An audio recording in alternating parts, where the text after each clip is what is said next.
Bonjour, dans la vidéo d'aujourd'hui, on va s'intéresser à une question qu'on m'a souvent posée. Pourquoi est-ce que quand on est angoissé, on a toujours les mêmes pensées qui reviennent en boucle encore et encore? Pourquoi il y a cette espèce de fouillis intellectuelle, cette espèce de purée là, de brouillard qu'on peut avoir dans le cerveau quand on est anxieux ou quand on a des crises d'angoisse? Donc moi je m'appelle François Tomzik, je suis thérapeute spécialiste dans le traitement des crises d'angoisse et j'ai créé une méthode qui s'appelle Anxiolyse, qui permet de se débarrasser des crises d'angoisse en moins de 12 semaines. Donc concrètement, qu'est-ce qui se passe? J'ai pris ce qu'on va voir aujourd'hui, c'est à quoi ça ressemble déjà, ces espèces de pensées angoissantes, d'où est-ce que ça vient, comment s'en débarrasser, et voilà, c'est déjà pas mal. Alors à quoi ça ressemble? Finalement, ce sont ces pensées qui prennent de plus en plus de place sans qu'on comprenne trop de où ça vient. C'est ce qu'on va appeler des pensées catastrophiques. Par exemple, moi, en ce moment, j'ai un cabinet ici à Grenoble, et allez savoir pourquoi, le mois d'octobre, là, je suis passé de consultations dans tous les sens, il y en a beaucoup, beaucoup moins. Et mes pensées catastrophiques, dans ces cas-là, ça va être, qu'est-ce qui va se passer si ça refonctionne, si ça ne fonctionne pas? Si ça se passe pas bien, je vais devoir arrêter cette activité. Qu'est-ce que je vais faire comme activité? Tous les métiers que j'ai pu faire par le passé qui ne m'ont pas plu, je me dis il va falloir que je les refasse, mais sauf que ça ne me plaît pas, donc je ne vais pas être bien, donc je vais faire des crises d'angoisse, donc je ne vais pas être bien, donc je vais encore moins bien faire mon travail, du coup je vais me faire virer, du coup je vais me retrouver dans une très très grande insécurité financière, et voilà, vous voyez, et on va se moquer de moi, et on va me dire que j'aurais jamais dû me lancer dans cette aventure.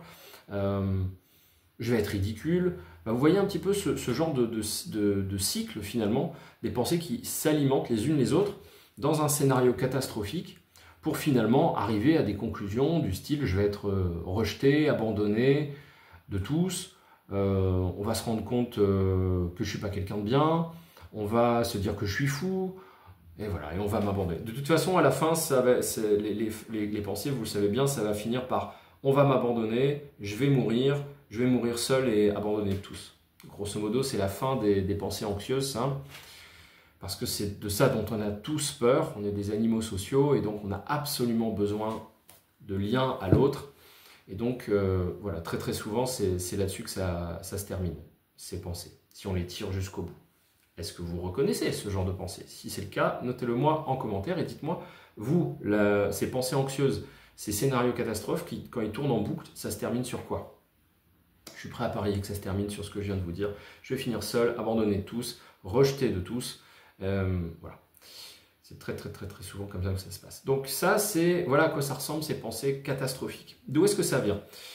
En fait, quand on fait des crises d'angoisse, le truc c'est qu'on a notre système d'alarme finalement qui est donc situé au niveau de l'amygdale. Donc l'amygdale, c'est une structure cérébrale qui est à peu près là, pile au milieu du cerveau, qui régule le comportement de fuite ou de combat, ou également de rester complètement figé. Alors ça, c'est un comportement très archaïque, ce que font les petits animaux, quoi.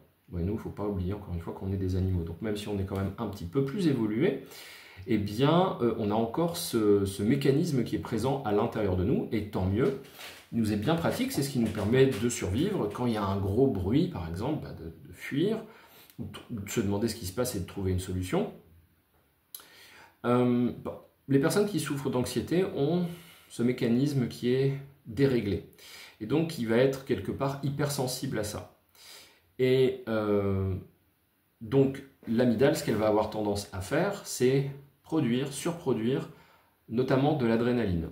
L'adrénaline, c'est une hormone qui circule dans notre sang et qui va déclencher tous les symptômes que vous connaissez bien quand vous faites des crises d'angoisse, c'est-à-dire le cœur qui accélère, le fait d'avoir chaud, la respiration qui s'emballe, les problèmes gastro-intestinaux.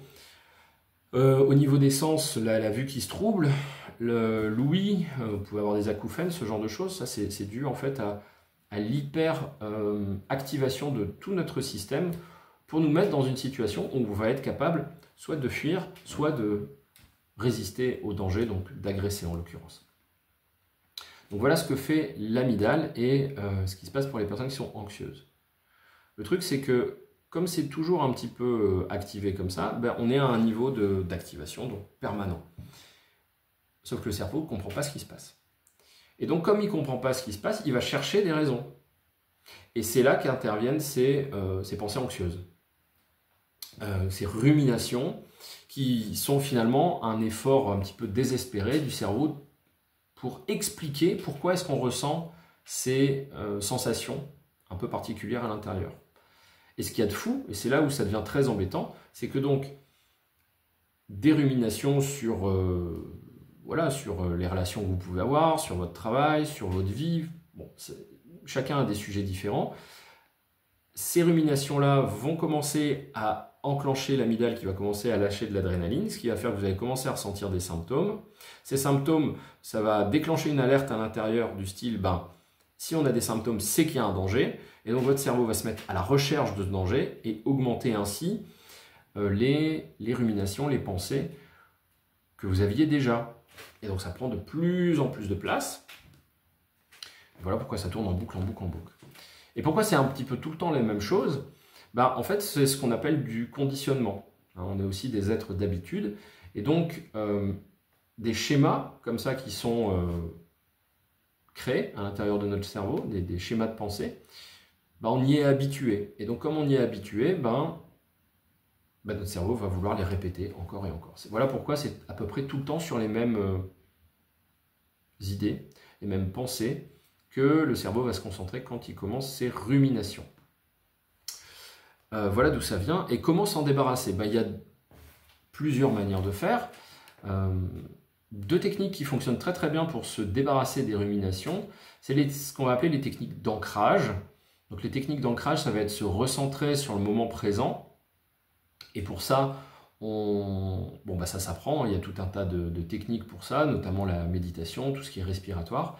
Et puis, une technique d'ancrage assez efficace, ça va être de se concentrer sur son environnement, sur ses sens. Donc sur, par exemple, 3 éléments visuels, puis 3 éléments auditifs, et enfin 3 éléments kinesthésiques, le toucher.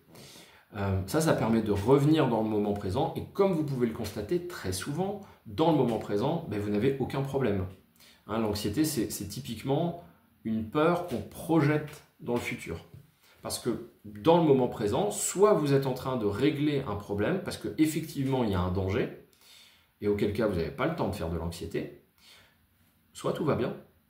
Vous avez un toit au-dessus de la tête, vous avez à manger, vous êtes en bonne santé, ou en tout cas un état de santé stabilisé. Mais s'il se passe des choses sur lesquelles vous devez réagir, en général, on n'est pas en situation d'anxiété. L'anxiété, c'est vraiment une projection dans l'avenir d'un état désagréable qu'on pourrait ressentir. Donc, technique d'ancrage. La deuxième famille de techniques qui fonctionne très très bien, c'est ce qu'on appelle la reconstruction cognitive.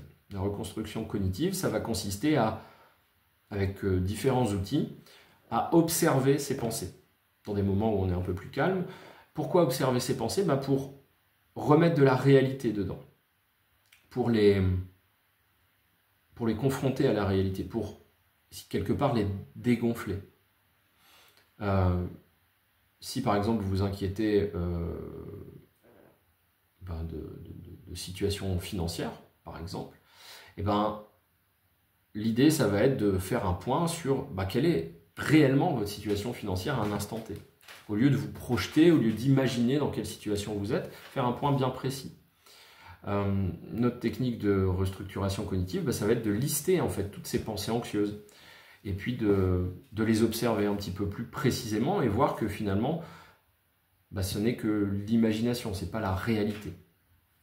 Voilà, ça ce sont 2 familles de techniques couramment utilisées pour se débarrasser des pensées anxieuses. Je vous remercie pour votre attention. Surtout, mettez-moi en commentaire quelle est votre manière à vous de vous débarrasser de ces pensées anxieuses. Et surtout, n'hésitez pas à me noter d'autres questions auxquelles je répondrai dans la prochaine vidéo. Voilà, je vous remercie. À très bientôt. Ciao.